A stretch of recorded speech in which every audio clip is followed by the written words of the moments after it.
Saludos a toda la afición de Lucha Libre Online. Este que les habla es Michael Morales Torres, integrante del equipo de Lucha Libre Online. Y tenemos el enorme privilegio de presentarles a nuestro invitado especial en la tarde de hoy. De Texas para el mundo, muy importante, ex talento de WWF, ex talento de WCW y parte de la dinastía Smith. Michael Houston o Sam Houston, como muchos de nosotros lo conocemos, llega aquí a Lucha Libre Online. Mr. Houston, it is an honor for us to have you as our guest. How are you doing today? I'm doing great, man. It's my pleasure to be here. You know, I got a lot of friends all over the world. I've been around it 8 times. So you meet people everywhere and you have lots of fun along the way. I've got almost 12 years sober now without a drink. So I've been enjoying every moment of every day and enjoying every blessing that the Almighty gives us. I've been blessed more than any man deserves. You know, I'm still here and I'm still breathing and I'm still going one step further each and every day. Man, that's incredible. That's so good to hear that you're sober. Before we started the interview, you were telling me a story about the words you know in Spanish and how you learned Spanish and how that got involved with the Rujos and the border from Texas to Mexico. Let's talk a little bit about that. How did Sam Houston trick the Rujos into saying a bad word in Spanish in Mexican TV? How did Sam Houston trick the Rujos into saying a bad word in Mexico in TV? Yeah. Okay. What happened was, you know, Kirk, lady ring announcer, you know, and I guess making statements and stuff. And well, I grew up with Mike McGurk, you know, and her father was Leroy McGurk, and you know, I had a special place in my heart for her, still do. Anyway, so the office makes all the wrestlers show up at the building at 5 o'clock for the news, because the news, they said, wanted to interview somebody, but they didn't know who they wanted to interview. Well, we all kind of knew anyway, because the Rougeaus were getting the big push, or they were trying to push them, that they were going to be the ones interviewed. I'll get there and it eats into our time. So they picked the Rougeaus to do the interview. So I go over to Jacques Rougeau and I said, Jacques, you know, I said, Mexico's just right there, right across the border there. I said, be cool if you could say a couple words in Spanish. And he said, but Sam, we are French Canadians. We don't know any Spanish. And I said, well, at the end of your interview, Jacques, I said, you holler out, mi hermano es otros. You know, throw your fist in the air, throw your arm around your brother and say, mi hermano es otros. And after you do that, Raymond, you throw your arm around Jacques and throw your fist in the air and you say, mi hermano es otros. They said, but Sam, what are we saying? I said, I think my brother is great. My brother is great. Well, they did that. When they did that, his knees dropped the microphone and he was dying laughing. I got fined for that. So, you know, but it was worth every dollar. Let me translate this to Spanish really fast. Okay. ¿Cómo rayos Sam Houston sabe español? Bueno, sabe lo necesario como para hacerle pasar un mal rato a los Rougeaus. Los franco-canadienses se pasaban molestando a la anunciadora, él le tenía cariño a la anunciadora porque conoce a su familia. Historia larga corta, les tocaba hacer un promo en México. Ellos estaban de Texas a México y Sam les dice, oye, vamos a ir a México, tienen que saber algo de español. Pero Sam, nosotros somos franco-canadienses, no sabemos español. Ok, vas a hacer lo siguiente, cuando llegues a la televisión, vas a levantar el puño así con orgullo y vas a decir, mi hermano es joto. Mi hermano es joto, o sea, mi hermano es marica, y le vas a echar el brazo encima con mucho orgullo. ¿Qué quiere decir eso? Bueno, eso quiere decir que mi hermano es genial, le dice. Cuando llegan a la televisión, vienen los Rougeaus y levanta a Jax la mano, mi hermano es joto, y le echa el brazo así encima, el anunciador se cae de rodillas en el suelo riéndose, y le dieron una multa a Sam Houston de $2,500 que valió cada centavo. Man, what a great story. Let's go back to where everything began in your career. You're the son of Grizzly Smith. You're the brother of Jay the Snake Roberts and this brother as well of Rockin' Robin. You are from a family that does pro wrestling for a living, but what was the thing that caught your eye to decide to do this as a profession? Well, when I was in second grade in school, I started working out. There was a high school wrestling coach, and he ran a wrestling camp.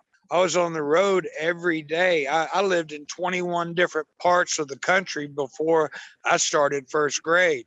Wow. But yeah, so we were night when I was 4 years old. I was practicing my autograph.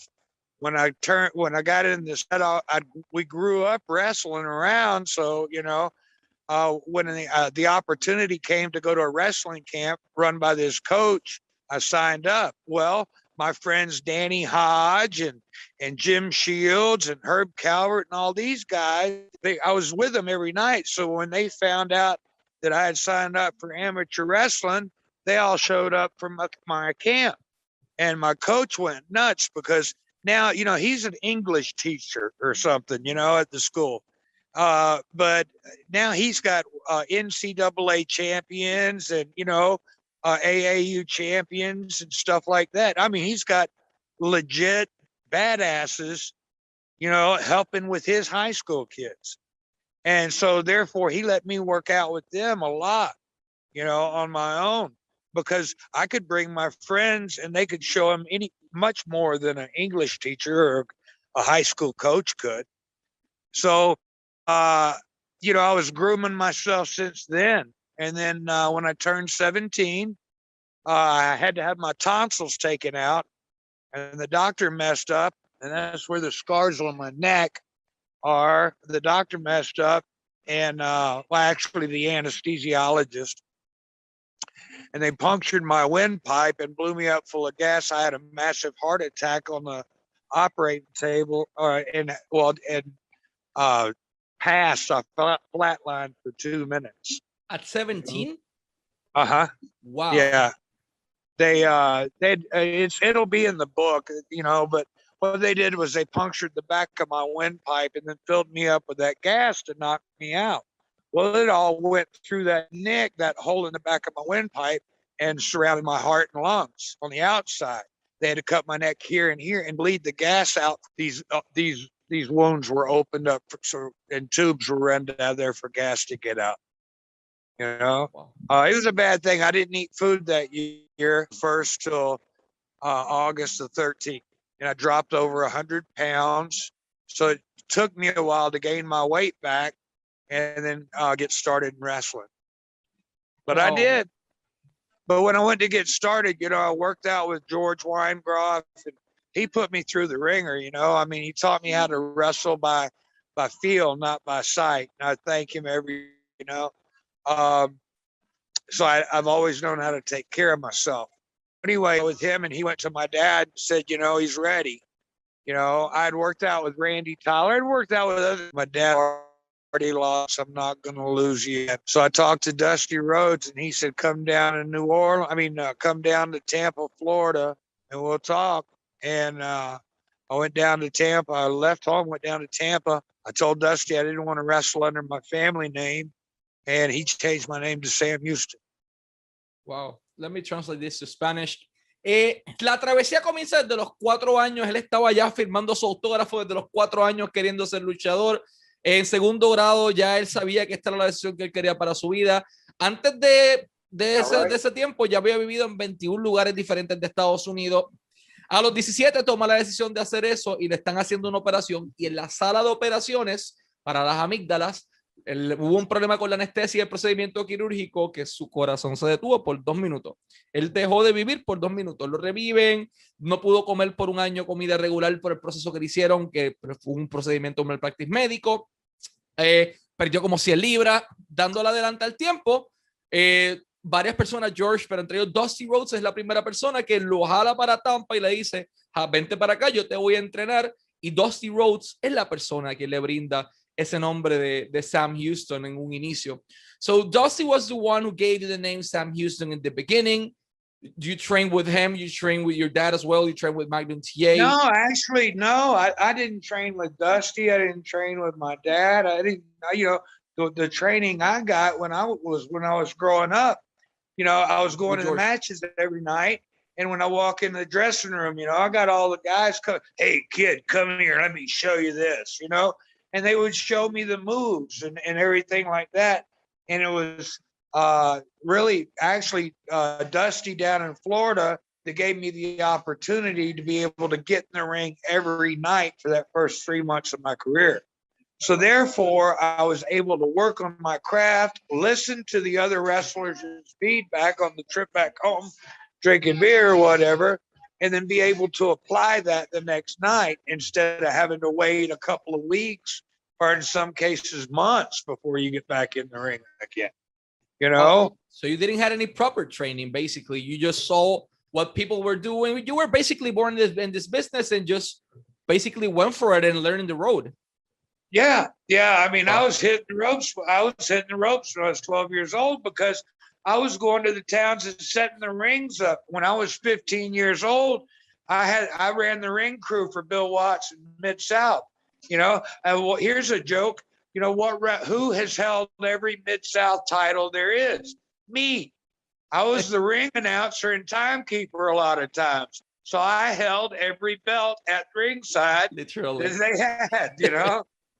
I'll translate this. Él me dice, no tuvo un entrenamiento propio, pese a que la biografía dice que fue Dusty, que fue ANÚNCIATE, que fue Grayson Smith. No. Él aprendió viendo, él corría las cuerdas desde que tenía 12 años y como él dice, él trabajó para Mid-South y sostuvo todos los títulos porque pues era anunciador, era timekeeper y literalmente tenía todo el título todo el tiempo, pero él aprendió en la carrera, trepándose un cuadrilátero. So, what do you recall the first time you got into a ring to be a professional wrestler? One thing is running the ropes once you were 12, but another completely different thing is being inside the ring to wrestle. So how was that experience for you?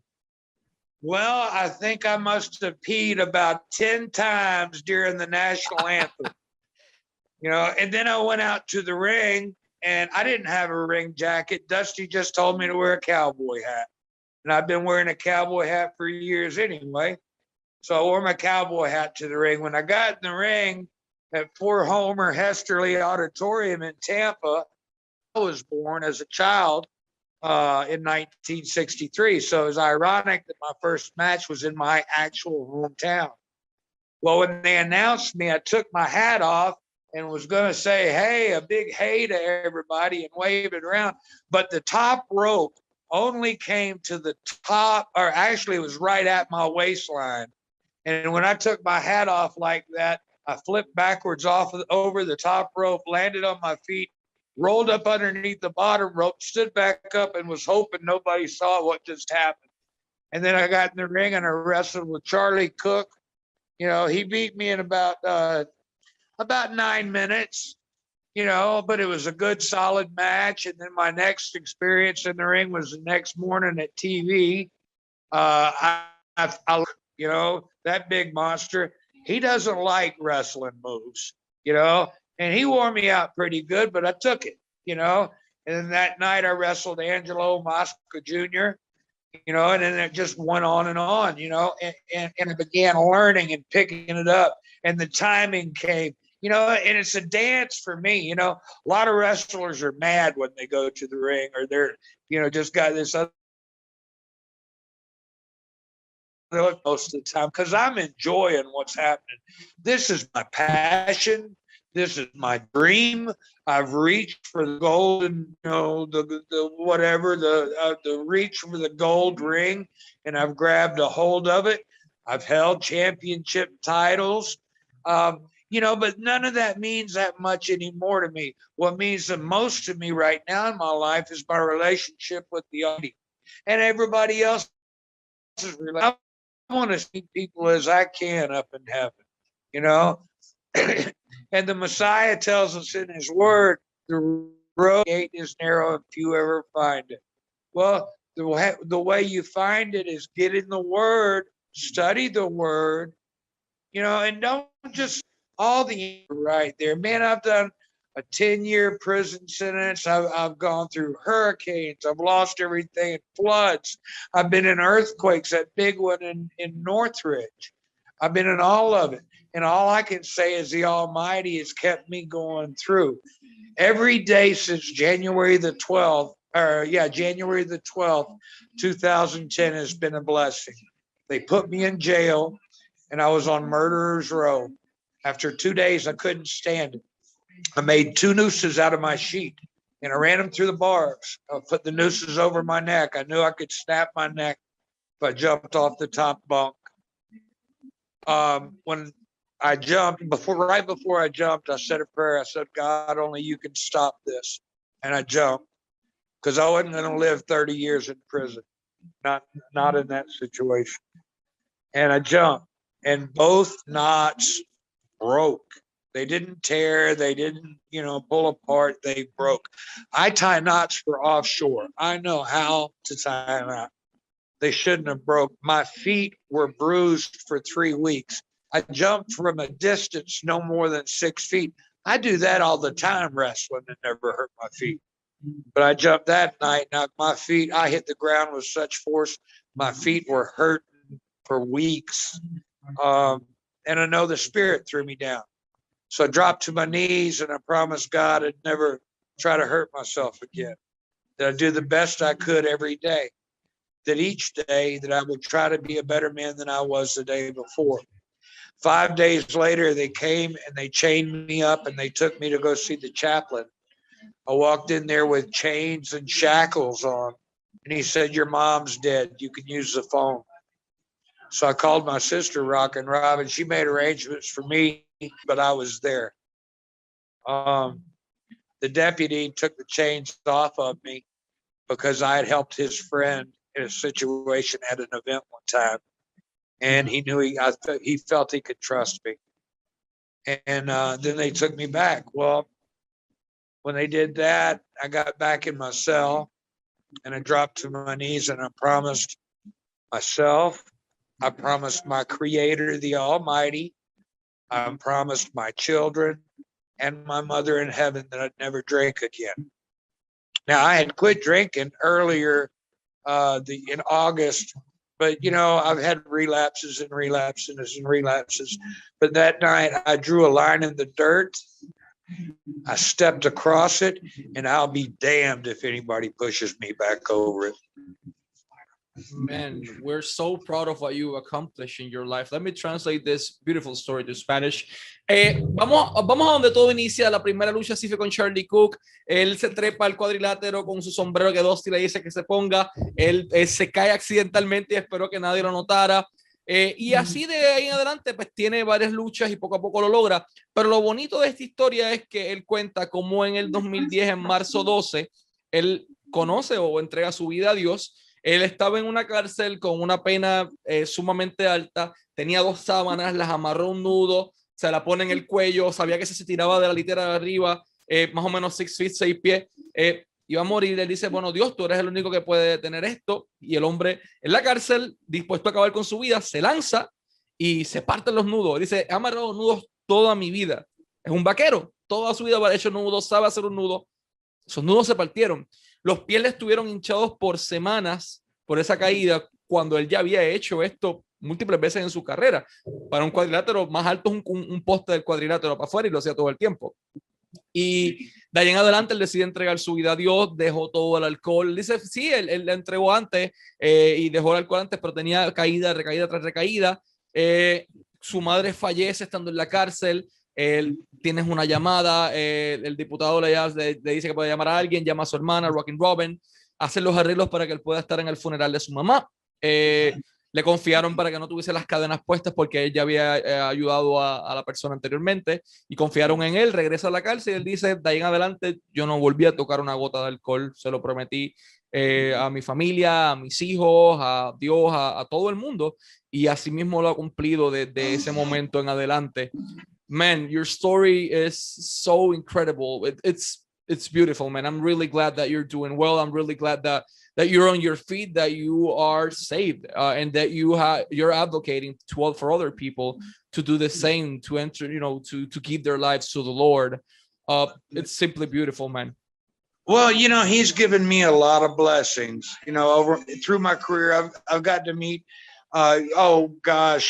all these celebrities and singers and just, I've met a lot of people. But I rolled out of the ring in Las Vegas at the CACs. I hadn't been in the ring in 7 years.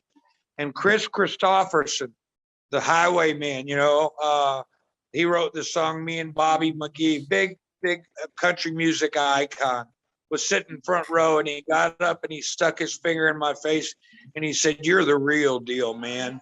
But I've been blessed to be able to go all over the world and meet all kinds of people everywhere. I was almost eaten by cannibals in New Guinea twice. What the hell? Yeah, I went over there. Oh, they have cannibals. We landed. I go outside to look at these people, and I thought I was in a Tarzan movie. I mean, they got bones through their nose. They're walking around the streets with spears and big long knives and bows and arrows. I was like, wow, okay. And they picked me up and they were hauling me off. One night I was in the ring. I had Killer Tim Brooks in a headlock. And all of a sudden I'm trying to tag there. I hear this noise. And they're saying, "No, stay in there. You're a smaller target." They're shooting. And the tribes people had busted down 100 yards of wrought iron fence and were trying to overrun the stadium. It was out of this world. I've seen it all. But I've got to open up for the Who at the world's biggest party in the state of Texas. Me, Randy Savage, Hacksaw Doug, and Barry Windham, Tugboat Taylor, a bunch of us. We wrestled right before the Who played at the world's biggest party at the Astrodome in the Texas Stadium. How could you do any better than I've reached levels in my career that I thought that nobody ever could. Have done things that strange things just happen to me every day. I've had cars flip in front of me, and I jump out of moving vehicles and jump in there in the ditch and get them out. I've done, Hector Guerrero, Gory Guerrero's son, Hector's brother, Chavo, my good friend, Mondo, Eddie, my good friend. Hector told me, he was down in Florida when I first started wrestling. And Hector told me the guys were starting to try to rib me. And Hector come up and said, "You know how this business is." He said, "Don't be second best." And after he told me that, I may not be the fastest guy, but I'm going to give it all I've got. I may not can do this or not do that better than anybody else, but I'm going to give it all I got and a little bit more sometimes. Believe and have confidence. Be the best I can be every day. That's the best advice I'd ever got. Man, I actually spoke to Hector Guerrero recently, so it's really cool to hear that. I'll get to see him this weekend. Awesome. At the gathering. Yeah, that's gonna be great. It's gonna hopefully it gets crazy in the good sense. You also work with a pretty peculiar person inside the wrestling industry. For a short period of time, you wrestling UWF, and I'm talking about I lost you. Okay, I'm here. You worked for a short period of time with Herb Abrams at UWF. What do you recall of working with him? No, I never met the guy. I don't think that I've ever met the guy. The UWF that I worked for was for Bill Watts. It was prior to him. Yeah, I'm not sure if I ever met the guy, but then again, I was drinking a lot back then, and I was meeting a lot of people, and you either matter or you don't. And if he matters, he would have hung around. If he didn't, and to me, I guess he didn't matter that much, because I don't think I ever had business dealings with him. Not saying I wouldn't, but I just don't think I have. Yeah, you don't. I don't know much about him. Yeah, which makes a lot of sense. You also wrestled for WWF for about 4 to 5 years. 4.5 years. Yeah, over there, your debut match was against WWF Hall of Famer Sika Anoa'i. What do you recall of your debut match with the WWF? Oh, it's great. Everything was, you take your beatings, but everything, I was a professional. And every time I made an appearance, I gave it the best I had. I gave it all I had, because this is my passion. You see some guys just get in the ring and stand there and go through the motions. But then you see somebody like me that goes out there and lives it, you know, and everything, you know, and they give it all their gut because this is their passion in life. You know, if you've got a passion, you go that one step further, you know, and wrestling is, I learned to respect the sport and the business growing up as a kid because it put food on the table. Again, yeah, I had some great years. I had such a doggone wonderful people. A lot of past and gone before me have had the recovery knowledge then that I do now. Yeah, man. While being at the WWF, things were different than they are right now. Matches were stiffer. They were more, you know, real. They were different. They were wrestlers, and the creative process was way different. What do you recall of your days over there? Man, you lay it in. If you lay it in, if you can't take it, go back to flipping burgers. You know, but you know these are people that are proud of their profession, and they've reached they've reached the top. You know, so you got to give them their props. You know. I did the best job in the world with everybody I could. You know, wanted to walk out there and have the most exciting match on the card. You know, every night, not just once or twice. Vince McMahon one time at Survivor Series, I was the Ultimate Warriors team and everything. And I went back to the curtain and he come over there and he shook my hand. He said, he said, you saved that match. You know, the people out there that are listening might understand what I'm talking about. The people that don't understand it, well, you know, but he said, I saved that match. If you go back and look at it, you'll see that I got everybody over that I worked with. You know, everybody out there is trying to do spots for themselves.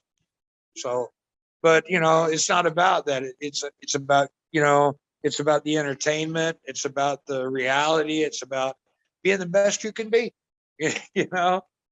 That's all I can say.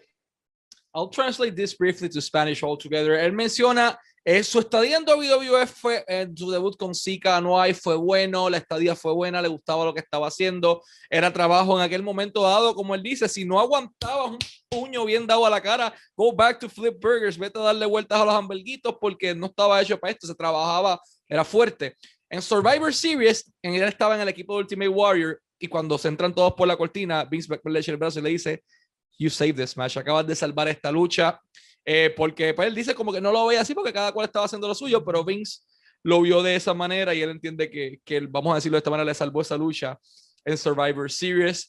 Mr. Houston, you also wrestled for WCW for a while.